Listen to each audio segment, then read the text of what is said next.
5 ದಿನಗಳಿಂದ ಕಂಡ ದೇವರಲ್ಲಿ ಪ್ರಾರ್ಥನೆಯನ್ನ ಮಾಡಿದ್ರು, ಹರಕೆ ಕಟ್ಕೊಂಡ್ರು.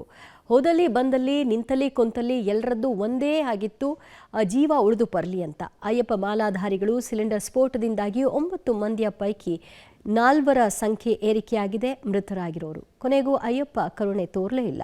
ಆ ಬಗ್ಗೆ ವರದಿ ಇದೆ, ನೋಡ್ಕೊಂಡು ಬನ್ನಿ. ಸಿಲಿಂಡರ್ ಸ್ಫೋಟ, ಮೃತರ ಸಂಖ್ಯೆ 4ಕ್ಕೆ ಏರಿಕೆ. 5 ದಿನಗಳ ಹರಕೆ ಹೋಮ ಹವನ ಫಲಿಸಲೇ ಇಲ್ಲ. ಕುಟುಂಬಸ್ಥರ ಆಕ್ರಂದನ ಕಣ್ಣೀರಾದ ಸಂತೋಷ್ ಲಾಡ್. 5 ದಿನಗಳ ಹರಕೆ ಹೋಮ ಹವನ ಫಲಿಸಲೇ ಇಲ್ಲ. ದೇಶ ರಾಜ್ಯದ ನಾನಾ ಭಾಗದ ವೈದ್ಯರ ಸಲಹೆಯೂ ಕೈ ಹಿಡಿಯಲಿಲ್ಲ. ಹೌದು, ಹುಬ್ಬಳ್ಳಿಯಲ್ಲಿ ಸಿಲಿಂಡರ್ ಸ್ಫೋಟದಿಂದ ಮಾಲಾಧಾರಿಗಳು ಗಾಯಗೊಂಡಿರೋ ಕೇಸ್ನಲ್ಲಿ ಸಾವಿನ ಸರಣಿ ಮುಂದುವರೆದಿದೆ. ಇಂದು 16 ವರ್ಷದ ರಾಜು ಬೆಳಗ್ಗೆ ಉಸಿರು ಚೆಲ್ಲಿದ್ರೆ, ಸಂಜೆ ಮತ್ತೋರ್ವ ಮಾಲಾಧಾರಿ ಲಿಂಗರಾಜು ಬಿರನೂರು ಕೂಡ ಅಸುನೀಗಿದ್ದಾರೆ. ಇತ್ತ ಮೃತರ ಸಂಖ್ಯೆ 4ಕ್ಕೆ ಏರಿಕೆಯಾಗಿದ್ದು, ಇನ್ನುಳಿದವರ ಸ್ಥಿತಿಯು ಚಿಂತಾಜನಕವಾಗಿದೆ ಎಂದು ವೈದ್ಯರು ಹೇಳಿದ್ದಾರೆ. ಇನ್ನು ಹುಬ್ಬಳ್ಳಿಯ ಕಿಮ್ಸ್ ಆಸ್ಪತ್ರೆಯಲ್ಲಿ ಚಿಕಿತ್ಸೆ ಫಲಿಸದೆ 16 ವರ್ಷದ ಮಾಲಾಧಾರಿ ರಾಜು ಮೊಗೇರಿ ಸಾವನ್ನಪ್ಪಿದ ಸುದ್ದಿ ಹೆತ್ತೊಡಲಿಗೆ ಕಿಚ್ಚು ಇಟ್ಟಂತಾಗಿದೆ. ಮೊದಲ ಬಾರಿ ಅಯ್ಯಪ್ಪ ಮಾಲೆ ಧರಿಸಿದ್ದ ರಾಜು ಇಲ್ಲ ಅನ್ನೋ ಸುದ್ದಿ ತಿಳಿಯುತ್ತಲೇ ಕುಟುಂಬಸ್ಥರ ಆಕ್ರಂದನ ಮುಗಿಲು ಮುಟ್ಟಿತ್ತು. ಮಾಲೆ ಹಾಕಬೇಡ ಅಂತ ತಾಯಿ ಪರಿಪರಿಯಾಗಿ ಹೇಳಿದ್ರಂತೆ. ಅಯ್ಯಪ್ಪನ ಪೂಜೆ ಮಾಡಿದ್ರೆ ಬುದ್ಧಿ ಬರುತ್ತೆ ಅಂತ ಹೇಳಿದ್ದಕ್ಕೆ ತಾಯಿ ಹೂ ಅಂದಿದ್ಲು. ಆದ್ರೆ ಅದೇ ಅಯ್ಯಪ್ಪ ರಾಜುನನ್ನ ಕಾಪಾಡಲೇ ಇಲ್ಲ. ಅನ್ನಾರ ಇದ ವರ್ಷ ನನ್ನ ಮಗ ಮಾಲಿ ಹಾಕ್ಯಾನ್ರಿ.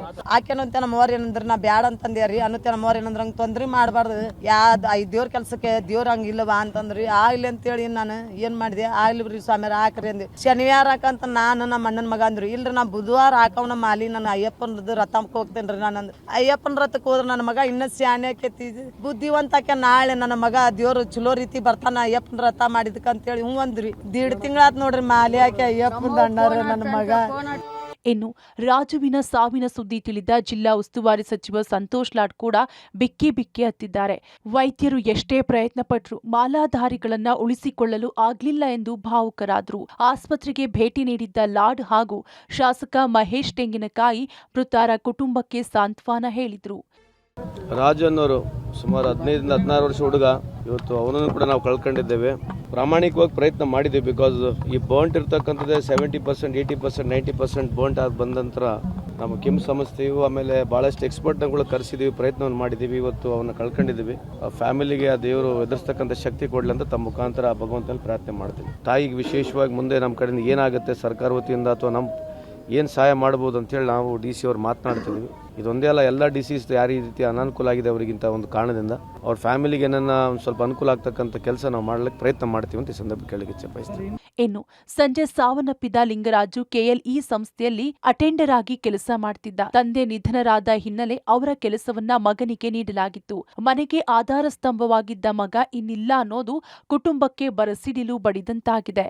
ಇನ್ನು ಮೃತ ಲಿಂಗರಾಜು ಕೂಡ ಮೊದಲ ಬಾರಿಗೆ ಅಯ್ಯಪ್ಪ ಮಾಲೆಯನ್ನ ಹಾಕಿದ್ದರಂತೆ. ಕಳೆದ ಭಾನುವಾರ ರಾತ್ರಿ ಸಂಭವಿಸಿದ್ದ ಸಿಲಿಂಡರ್ ಸ್ಫೋಟದಿಂದ ಒಟ್ಟು 9 ಮಂದಿ ಮಾಲಾಧಾರಿಗಳಿಗೆ ಗಂಭೀರ ಗಾಯಗಳಾಗಿದ್ದವು. ಆದರೆ ನೂರಾರು ಅಯ್ಯಪ್ಪ ಮಾಲಾಧಾರಿಗಳ ಪ್ರಾರ್ಥನೆ ಫಲಿಸಲಿಲ್ಲ. ಕಿಮ್ಸ್ ವೈದ್ಯರು ಕೂಡ ಉಳಿದವರ ಪ್ರಾಣ ಉಳಿಸಲು ಹರಸಾಹಸ ಪಡ್ತಿದ್ದು, ವೈದ್ಯರು ಕೂಡ ಇದೀಗ ದೇವರ ಮೇಲೆ ಭಾರ ಹಾಕಿದ್ದಾರೆ. Fakirayya, public TV, Hubballi.